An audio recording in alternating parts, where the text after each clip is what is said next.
It has been almost 2 years since a Greenville teenager had a life-changing accident. Austin Somerville was paralyzed after accidentally diving into a shallow part of a pool. Over the last 2 years, he's made immense progress. Our Kylie Jones is joining us in the studio now with what's next. And Kylie, a lot of inspiring words from this 18-year-old. Well, yeah, Nigel, it is hard not to feel inspired when just listening to Austin Somerville. With some huge losses at the age of just 16, he tries to focus on the gains he now has at 18. Austin now has his eyes set on new horizons in his recovery, with a goal of setting foot on a college campus all on his own. In May of 2020, Austin was at a friend's house when he dove into a pool covered with foam bubbles. He didn't realize it, but accidentally dove into a shallow area head first. Initially paralyzed from the chest down, he says it was a miracle just to wiggle his toes. Austin spent months at the Shepherd Center in inpatient care, then eventually shifted to intense outpatient care 5 days a week. With increasing mobility in his upper body, Austin can now also walk with some assistance at times. It's unimaginable, especially at 16 years old.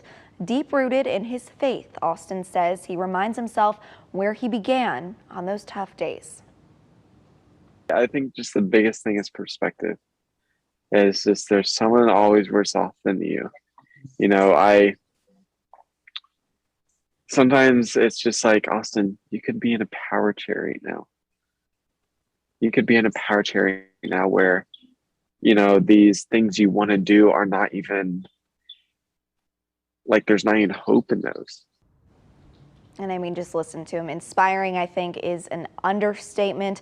While Austin says his day-to-day recovery has slowed its roll a bit, he's already looking at what's next. He's hoping to start regenerative treatments and some intense therapy at the Barwis Center in Florida. But all of that treatment isn't covered by insurance. Now, the second annual Tee It Up for Austin golf tournament is July 11th. It's coming up at the Carolina Country Club in Spartanburg at 10 a.m. And Austin says those proceeds from the tournament will go towards these new treatments and therapy, hopefully, in Florida. And the soon-to-be high school senior, of course, has his eyes on college already. He says Clemson could be in his future, plus maybe even a new wheelchair tennis program the university is starting. And again, he is determined to walk onto campus all on his own in 2023. Gabby and Nigel.